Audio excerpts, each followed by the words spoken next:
Indian army Akash തീർ എന്ന് പറഞ്ഞ ആ ഡിഫൻസ് സിസ്റ്റത്തിൽ കാഡറ്റ് സിസ്റ്റം ഇൻടാക്ട് ചെയ്യാൻ വേണ്ടിയിട്ട് തീരുമാനമെടുത്തിട്ടുണ്ട്. അപ്പോൾ ഇത് ശരിക്കും ഒരു ഫാസ്റ്റ് മൊബിലിറ്റിക്ക് വേണ്ടിയിട്ടാണ് ഈ എയർ ഡിഫൻസ് സിസ്റ്റത്തിൽ നമ്മൾ ഈ ടെക്നോളജി ഇംപ്ലിമെൻറ്റ് ചെയ്യുന്നത്. അത് കഴിഞ്ഞ ഓപ്പറേഷൻ സിന്ദൂറിൻ്റെ എക്സ്പീരിയൻസിനെ തുടർന്നാണ് നമ്മൾ ഈ വെപ്പൺ സിസ്റ്റത്തിൻ്റെ മൊബിലിറ്റിയൊക്കെ നമ്മൾ അപ്ഗ്രേഡ് ചെയ്യാൻ തീരുമാനിച്ചത്. അപ്പോൾ അതിനെ തുടർന്നാണ് ഇത്തരത്തിലുള്ള തീരുമാനങ്ങളൊക്കെ വന്നുകൊണ്ടിരിക്കുന്നത്. അപ്പോൾ അതിനെ തുടർന്ന് ഇന്ത്യ 83 കാഡറ്റ് സിസ്റ്റം ഇൻഡിജീനിയസ് ആയിട്ട് നിർമ്മിച്ച കാഡറ്റ് സിസ്റ്റം പർച്ചേസ് ചെയ്യാൻ വേണ്ടിയിട്ട് തീരുമാനിച്ചിട്ടുണ്ട്.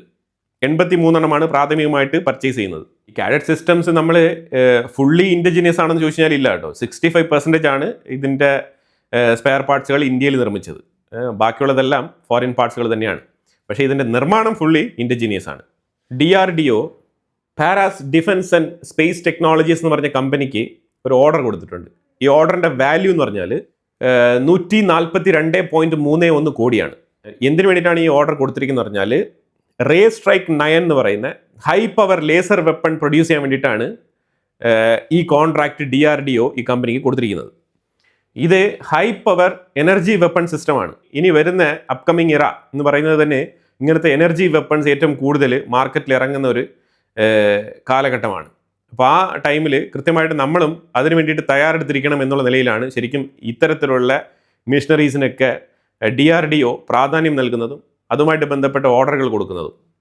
പിന്നെ ഈ കമ്പനി ഇതുമായിട്ട് ബന്ധപ്പെട്ട് പ്രോട്ടോടൈപ്പ് ഓൾറെഡി തന്നെ DRDOയുടെ നേതൃത്വത്തിൽ ഇന്ത്യൻ ആർമിയിൽ പ്രദർശിപ്പിച്ചിട്ടുണ്ട്.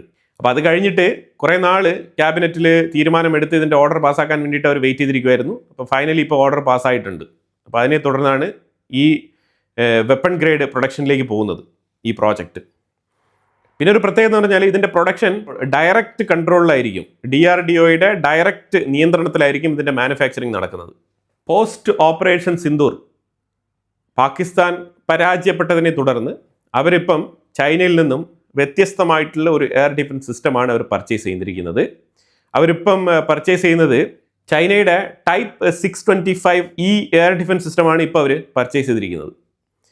പർച്ചേസ് ചെയ്തൊന്നുമില്ല, ചൈന കൊടുക്കുകയാണ്, അല്ലാതെ എന്ത് പർച്ചേസ് ചെയ്യാനാണ്. ഇവരുടെ പർച്ചേസ് ചെയ്യാൻ പൈസ വേണ്ടേ? ശരിക്കും IMFൻ്റെ വാതിലിൽ ഇപ്പോഴും പാത്രവുമായിട്ട് നിൽക്കുകയാണ്.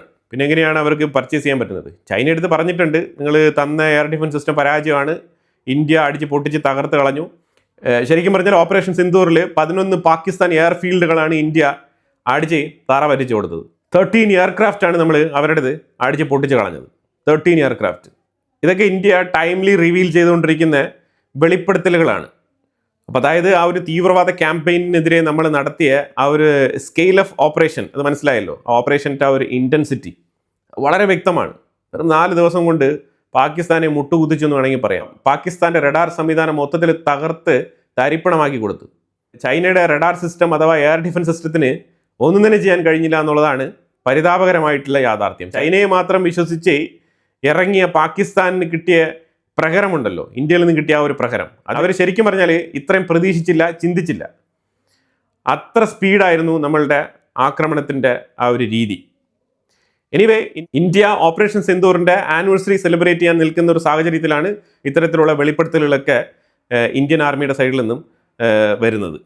മനസ്തു എന്ന് പറഞ്ഞ അഹമ്മദാബാദിൽ പ്രവർത്തിക്കുന്ന സ്പേസ് റിലേറ്റഡ് സാധനങ്ങൾ മാനുഫാക്ചറിങ് ചെയ്യുന്ന ഒരു കമ്പനിയാണ്. ഈ കമ്പനി ഒരു നിർണായകമായിട്ടുള്ള ഡെവലപ്മെൻറ്റ് മൈക്രോ പ്രൊപ്പൽഷൻ സിസ്റ്റം അവർ കണ്ടെത്തിയിട്ടുണ്ട്. ഷാരങ്ക എന്നാണ് ഇതിന് പേര് കൊടുത്തിരിക്കുന്നത്. ഈ ഷാരങ്ക മൈക്രോ പ്രൊപ്പൽഷൻ സിസ്റ്റം ഇത് ശരിക്കും ചെറിയ സാറ്റലൈറ്റുകളെ ചെറിയ ചെലവിൽ തന്നെ നമുക്ക് സ്പേസിൽ ഡിപ്ലോയ് ചെയ്യാൻ സഹായിക്കും എന്നാണ് മനസ്സിലാക്കാൻ പറ്റുന്നത്. ഈ മൈക്രോ പ്രൊപ്പൽഷൻ സിസ്റ്റം നമുക്ക് സാറ്റലൈറ്റുകളിൽ തന്നെ നമുക്ക് ഘടിപ്പിക്കാൻ കഴിയും. അതുകൊണ്ട് സാറ്റലൈറ്റുകളെ നമുക്ക് റീഡയറക്റ്റ് ചെയ്യാനും സാധിക്കും. ഇപ്പോൾ നമ്മളൊരു സാറ്റലൈറ്റ് നമ്മൾ ഓർബിറ്റിൽ എത്തിച്ചു കഴിഞ്ഞാൽ സാറ്റലൈറ്റുകളിൽ നമ്മൾ പ്രൊപ്പൽഷൻ സിസ്റ്റം ഒന്നും ആഡ് ചെയ്യാറില്ല. ഈ ചന്ദ്രയാൻ എന്ന് പറഞ്ഞ പ്രോജക്റ്റിൽ നമ്മളിത് ഉപയോഗിച്ചിരുന്നു. അതിന് ഡീപ്പ് സ്റ്റഡിയിൽ പോയിട്ട് ഡേറ്റ എടുത്ത് വായിച്ചു കഴിഞ്ഞാൽ നിങ്ങൾക്ക് മനസ്സിലാക്കാൻ പറ്റും. ചെറിയ തോതിലുള്ള ഫ്യൂവൽ നമ്മൾ അതിനകത്ത് വെച്ചിട്ടുണ്ടായിരുന്നു, ചെറുതായിട്ടൊന്ന് ഡയറക്ഷൻ മാറ്റാൻ വേണ്ടി. പക്ഷേ പിന്നീട് നമ്മൾ രണ്ടാമത് അയച്ചത് നമ്മൾ ജസ്റ്റ് ലാൻഡിംഗ് മൊഡ്യൂൾ മാത്രമാണ് അയച്ചത്. ഓർബിറ്റിൽ നമ്മൾ ആദ്യം അയച്ചിരുന്ന ആ മൊഡ്യൂൾ അവിടെ ഉണ്ടായിരുന്നു. രണ്ടാമത് നമ്മൾ അയച്ചത് ജസ്റ്റ് ഒറ്റ സാറ്റലൈറ്റ് ആയിരുന്നു. ചെറിയ സാറ്റലൈറ്റുകൾ അയക്കുമ്പോൾ ഇങ്ങനത്തെ പ്രൊപ്പൽഷൻ മൊഡ്യൂളുകൾ ഇൻടാക്ട് ചെയ്ത് അയച്ചു കഴിഞ്ഞാൽ നമുക്ക് അതിൻ്റെ ഡയറക്ഷൻ ചേഞ്ച് ചെയ്യാൻ കുറച്ചുകൂടെ എളുപ്പമാണ്. അപ്പോൾ അത് ഇത്തരത്തിലുള്ള ഡെവലപ്മെന്റുകൾ ഇന്ത്യക്കുള്ളിൽ പല കമ്പനികളും ഇങ്ങനെ പ്രൈവറ്റ് മേഖലയിലുള്ള കമ്പനികൾ ഓപ്പൺ ആകുന്നതിലൂടെ ഒരുപാട് ഓപ്പർച്യൂണിറ്റീസ് ഇന്ത്യയിലുള്ള യങ്സ്റ്റേഴ്സിന് ഇത്തരത്തിലുള്ള കമ്പനികളൊക്കെ ഇന്ത്യക്കുള്ളിൽ ഡെവലപ്പായി വരുന്നതിലൂടെ നമ്മുടെ ബ്രെയിൻ ഡ്രെയിൻ ഒരു പരിധിവരെ തടഞ്ഞു നിർത്താൻ സാധിക്കും. കാരണം ഇന്ത്യക്കുള്ളിൽ തന്നെ ഇത്തരത്തിലുള്ള ഓപ്പർച്യൂണിറ്റീസ് ഉണ്ടെന്ന് പറഞ്ഞു കഴിഞ്ഞാൽ പിന്നെ എന്തിന് വെളിയിൽ പോകണം? ഓപ്പറേഷൻ സിന്ദൂർ കഴിഞ്ഞിട്ട് 1 ഇയർ ആയിട്ടും ഇപ്പോഴും പാകിസ്ഥാൻ അവരുടെ എയർ ഫീൽഡുകളും ബേസുകളും, അതായത് ഇന്ത്യ അടിച്ച് നശിപ്പിച്ച് കളഞ്ഞ എയർ ഫീൽഡുകളൊന്നും തന്നെ ഇതുവരെ പൂർണ്ണമായിട്ടും റിക്കവർ ചെയ്തിട്ടില്ല. പൂർണ്ണമായിട്ടും അവർ റിപ്പയർ പോലും ചെയ്തിട്ടില്ല. ഒന്നാമത്തെ കാര്യം, അതിനുള്ള ഫൈനാൻഷ്യൽ വെൽത്ത് അവരുടെ അടുത്തില്ല. രണ്ടാമത്, അതിനുള്ള കെൽപ്പ് അവർക്ക് ഇപ്പോൾ ഇല്ല എന്നുള്ളതാണ്. ഇപ്പോഴും സ്ട്രഗിൾ ചെയ്യാണ്. അത് എങ്ങനെയാണെന്ന് ചോദിച്ചു കഴിഞ്ഞാൽ നമ്മൾ സാറ്റലൈറ്റ് ഇമേജ് പരിശോധിക്കുമ്പോൾ വളരെ വ്യക്തമായിട്ട് മനസ്സിലാക്കാൻ പറ്റുന്നുണ്ട്.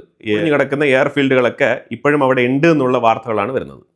ഇന്ത്യ നിർമ്മിച്ചിരിക്കുന്ന ഒരു UAV അൺമാൻഡ് ഏരിയൽ വെഹിക്കിൾ ഡ്രോണാണ്. ഇത് ഹെവി വെയിറ്റ് ലിഫ്റ്റ് ചെയ്യാൻ കപ്പാസിറ്റിയുള്ള ഒരു ഡ്രോണാണ്. അപ്പോൾ ഇത് നമ്മൾ എവിടെയാണ് പരീക്ഷിച്ചെന്ന് പറഞ്ഞാൽ നമ്മൾ ലഡാക്കിലാണ് ഇത് പരീക്ഷിച്ചിരിക്കുന്നത്. കാരണം ലഡാക്കിൻ്റെ ആൾട്ടിറ്റ്യൂഡ്, അതായത് 16,400 അടി ഉയരത്തിൽ ഇതിനെ പരീക്ഷിച്ചപ്പോൾ ഇത് 30 കിലോ അനായാസം ലിഫ്റ്റ് ചെയ്തിട്ടുണ്ട്. അത് വിജയകരമായി തന്നെ ആ പരീക്ഷണം പൂർത്തിയാക്കിയിരിക്കുകയാണ് ഇന്ത്യ. ബജ്രംഗ് UAV എന്നാണ് ഇത് അറിയപ്പെടുന്നത്. ഇത് എന്തിനു ഉപയോഗിക്കുന്നു പറഞ്ഞാൽ, ഇപ്പം നമ്മൾ ഒരു യുദ്ധത്തിലേക്ക് ഏർപ്പെടുന്ന സമയത്ത് നമ്മളുടെ ഭടന്മാർക്ക് വേണ്ട സാധനങ്ങളെല്ലാം തന്നെ വളരെ എളുപ്പത്തിൽ അനായാസം നമുക്ക് അവിടെ എത്തിക്കാൻ സാധിക്കും. 30 കിലോ എന്ന് പറയുമ്പോഴത്തേക്കും ചെറിയൊരു വെയിറ്റ് അല്ല, സാമാന്യം നല്ലൊരു വെയിറ്റാണ്. ഒരു 15 അംഗ ടീമിന് നമുക്ക് ഫുഡ് എത്തിക്കണം, അല്ലാന്നുണ്ടെങ്കിൽ അവർക്ക് വേണ്ട മെഡിക്കൽ എക്യുപ്മെൻറ്റ്സ് എത്തിക്കണം. ഇങ്ങനെയുള്ള കാര്യങ്ങൾക്കൊക്കെ വേണ്ടിയിട്ട് നമുക്ക് ഇത്തരത്തിലുള്ള ഡ്രോണുകൾ ഉപകാരപ്പെടും. ഇങ്ങനെയുള്ള കാര്യങ്ങൾക്ക് മാത്രമല്ല, ഡിസാസ്റ്റർ മാനേജ്മെൻറ്റിലും നമുക്കിത് വളരെ ഉപകാരപ്രദമാകുന്ന ഒരു ഡ്രോണാണ്. India Vietnam defence partnership sign ചെയ്തിരിക്കുകയാണ്. ബംഗ്ലാദേശിൻ്റെ സൈഡിൽ നിന്നും പ്രൊവോക്കേറ്റീവ് സ്റ്റേറ്റ്മെൻറ്റ് പുറത്തു വന്നിട്ടുണ്ട്. അതായത് ഇന്ത്യയിൽ കണ്ടെത്തുന്ന ഇല്ലീഗൽ ഇമിഗ്രൻറ്റുകളെ, അതായത് ഇല്ലീഗലായിട്ട് ഇന്ത്യക്കുള്ളിൽ കടന്നു കയറി വന്ന് വർഷങ്ങളായിട്ട് താമസിച്ചുകൊണ്ടിരിക്കുന്ന ബംഗ്ലാദേശികളെ കണ്ടെത്തി തിരികെ അയക്കുമ്പോൾ ബംഗ്ലാദേശ് ഗവൺമെൻറ്റിന് അത് ബുദ്ധിമുട്ടാകുന്നു എന്നുള്ള തരത്തിലാണ് അവർ പറഞ്ഞിരിക്കുന്നത്. കാരണം ഇവരെ ഏറ്റെടുക്കാൻ അവർ വിസമ്മതിക്കുന്നു എന്നുള്ളതാണ് മനസ്സിലാക്കേണ്ടത്. ഈ സാഹചര്യത്തിൽ ഇന്ത്യയോടുള്ള വിയോജിപ്പ് നിലവിലത്തെ ബംഗ്ലാദേശ് സർക്കാർ രേഖപ്പെടുത്തിയിട്ടുണ്ട്. അതിനെതിരെ ഇന്ത്യയുടെ എക്സ്റ്റേണൽ അഫയേഴ്സ് മിനിസ്ട്രിയുടെ സ്പോക്സ് പേഴ്സൺ ത്രൂ റിപ്ലൈ കൊടുത്തിട്ടുണ്ട്. നമ്മൾ പറഞ്ഞിരിക്കുന്നത്, അതായത് ബംഗ്ലാദേശ് നാഷണൽസിനെ ബംഗ്ലാദേശ് തന്നെ ഏറ്റെടുക്കണം, അതിൽ യാതൊരുവിധ വിട്ടുവീഴ്ചയുമില്ല.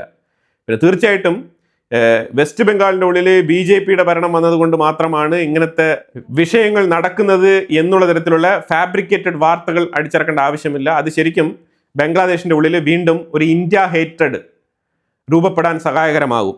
അപ്പോൾ അത്തരത്തിലുള്ള സ്റ്റേറ്റ്മെൻറ്റുകളൊക്കെ, അത്തരത്തിലുള്ള പ്രൊവോക്കേറ്റീവ് സ്റ്റേറ്റ്മെൻറ്റുകളൊക്കെ ഒഴിവാക്കണമെന്നാണ് ഇന്ത്യ പറഞ്ഞിരിക്കുന്നത്. അത് ശരിയാണ്. കാരണം ഇപ്പോൾ ബംഗ്ലാദേശിൽ മമതാ ബാനർജി ഇലക്ഷനിൽ പരാജയപ്പെട്ടു. BJP ആണ് അവിടുത്തെ ലോക്കൽ ഗവൺമെൻറ്. അപ്പോൾ ആ സാഹചര്യത്തിൽ ശരിക്കും ബംഗ്ലാദേശുമായിട്ട് ഒരു ബെറ്റർ റിലേഷൻഷിപ്പിലേക്ക് പോകുന്നതാണ് നല്ലത്. ഇത്തരത്തിലുള്ള പ്രൊവോക്കേറ്റീവ് സ്റ്റേറ്റ്മെൻറ്റുകളൊക്കെ വന്നു കഴിഞ്ഞാൽ വീണ്ടും അത് ഇന്ത്യ ബംഗ്ലാദേശ് ബന്ധത്തിനെ വല്ലാത്ത രീതിയിൽ ബാധിക്കും. അപ്പോൾ അത് വളരെ വ്യക്തമായിട്ട് ഇന്ത്യൻ ഗവൺമെൻറ് ചൂണ്ടിക്കാണിച്ചിട്ടുണ്ട്. പാകിസ്ഥാൻ്റെ ISI എന്ന് പറയുമ്പോൾ അറിയാമല്ലോ, അവരുടെ ഇൻ്റലിജൻസ് യൂണിറ്റ്, അവർ ഇന്ത്യക്കുള്ളിൽ പല സ്ഥലങ്ങളിലും തീവ്രവാദ ആക്രമണത്തിന് വേണ്ടിയിട്ട് പ്ലോട്ട് ഒരുക്കിയിരുന്നു. അത് UP പോലീസ് ഒരു അറസ്റ്റിൽ തുടങ്ങി. ഇപ്പം ചെയിൻ ഓഫ് ഈവൻ്റാണ് ഇപ്പോൾ ഇതിനകത്ത് മാർക്ക് ചെയ്തിരിക്കുന്നത്. അതിൽ ഏതാണ്ട് 9 പേരെ ഇപ്പോൾ അറസ്റ്റ് ചെയ്തിട്ടുണ്ട്. ഇവരുടെ പ്ലാൻ എന്ന് പറഞ്ഞാൽ ഗാങ് ബസ്റ്റ് ഓപ്പറേഷൻ 2.0, അതാണ് ഇവരുടെ പ്ലാൻ. അപ്പോൾ ഈ പദ്ധതിയിൽ ശരിക്കും ഇവർ ടാർഗറ്റ് ചെയ്തിരിക്കുന്ന സ്ഥലങ്ങൾ എന്ന് പറഞ്ഞാൽ ഡൽഹി ടെമ്പിൾ, ഹരിയാനയിലുള്ള മിലിറ്ററി ക്യാമ്പ്, UPയിലെ പോലീസ് സ്റ്റേഷൻ, ഇതാണ് ഇവർ ടാർഗറ്റ് ചെയ്തിരിക്കുന്ന സ്ഥലങ്ങൾ. ഈ സ്ഥലങ്ങൾ ടാർഗറ്റ് ചെയ്ത് പൊട്ടിത്തെറിപ്പിക്കാനായിരുന്നു ഇവരുടെ ഉദ്ദേശം. അതെന്തായാലും കൃത്യമായിട്ട് ഇന്ത്യയുടെ ഇൻ്റലിജൻസ് കണ്ടെത്തി ഈ ടീമിനെ ഇപ്പം അറസ്റ്റ് ചെയ്തിരിക്കുകയാണ്. ഇതിൽ കൂടുതൽ ഭീകരന്മാർ ഇവിടെ ഉണ്ടോ എന്നുള്ളത് ഇനിയും കണ്ടെത്തേണ്ടതുണ്ട്. കുറച്ചുകൂടെ വിജിലൻ്റ് ആയിട്ട് പ്രവർത്തിക്കേണ്ടതുണ്ട്. ഇല്ലാന്നുണ്ടെങ്കിൽ വീണ്ടും പൊട്ടിത്തെറികൾ സംഭവിക്കും. നേപ്പാൾ റീഅസേർട്സ് ലിപുലേക്ക് ക്ലെയിം, ലിപുലേക്കിൻ്റെ ക്ലെയിം അവർ ഇപ്പോഴും ഉന്നയിച്ചുകൊണ്ടിരിക്കുകയാണ്. അപ്പോൾ ഈ സാഹചര്യത്തിൽ വിക്രം മിശ്രി ഇപ്പോൾ ഈ ആഴ്ച നേപ്പാളിലേക്ക് വിസിറ്റ് ചെയ്യേണ്ടതായിരുന്നു. അപ്പോൾ വിക്രം മിശ്രി ഇപ്പോൾ ആ ഒരു വിസിറ്റ് പോസ്റ്റ്പോൺ ചെയ്തിരിക്കുകയാണ്. പ്രത്യേകിച്ച് നേപ്പാളുമായിട്ടുള്ള ഡിപ്ലോമാറ്റിക് അൺസർട്ടനിറ്റി നിലനിൽക്കുന്ന പശ്ചാത്തലത്തിലാണ് ഇന്ത്യയുടെ ഫോറിൻ മിനിസ്ട്രി ഈ വിക്രം മിശ്രിയുടെ വിസിറ്റ് പോസ്റ്റ്പോൺ ചെയ്തിരിക്കുന്നത്. ഈ ലിപുലേക്ക് എന്ന് പറയുന്നത് നമ്മൾ പലതവണ ആവർത്തിച്ച് പറഞ്ഞിട്ടുണ്ട്. ഇന്ത്യ ചൈന റിലേഷൻഷിപ്പിലെ വളരെ നിർണായകമായിട്ടുള്ള റൂട്ടാണ് അതിൽ കടന്നു പോകുന്നത്. കൈലാഷ് മാൻസരോവർ എന്ന് പറഞ്ഞ തീർത്ഥാടന കേന്ദ്രത്തിലേക്കുള്ള ഒരു യാത്രയും അതുപോലെ തന്നെ ചൈനയിൽ നിന്നും ഇന്ത്യയിലേക്കുള്ള റോഡ് മാർഗമുള്ള ഗതാഗതം, ഇതുമാണ് ഇതിനകത്ത് ഇൻടാക്ട് ചെയ്തിരിക്കുന്നത്. ആ സ്ഥലമാണ് നേപ്പാൾ ക്ലെയിം ചെയ്യുന്നത്. അപ്പം അതുകൊണ്ട് ഇന്ത്യ ഈ വിഷയത്തിൽ വളരെ സ്ട്രിക്റ്റ് ആയിട്ട് തന്നെ തീരുമാനമെടുക്കും. അതുകൊണ്ടാണ് ഇത്തരത്തിലുള്ള ഡിപ്ലോമാറ്റിക് വിസിറ്റ്സ് ഒക്കെ റദ്ദാക്കേണ്ടി വരുന്നത്. അപ്പോൾ എന്തായാലും വളരെ നിർണായകമായിട്ടുള്ള കുറേ വിഷയങ്ങളാണ് നമ്മൾ വീഡിയോയിൽ ഉൾപ്പെടുത്തിയത്. ഇതിനെക്കുറിച്ചുള്ള അഭിപ്രായങ്ങൾ കമന്റ് ബോക്സിൽ രേഖപ്പെടുത്തുക. കൂടുതൽ വാർത്തകളുമായിട്ട് അടുത്ത വീഡിയോയിൽ വരാം. Thank you so much.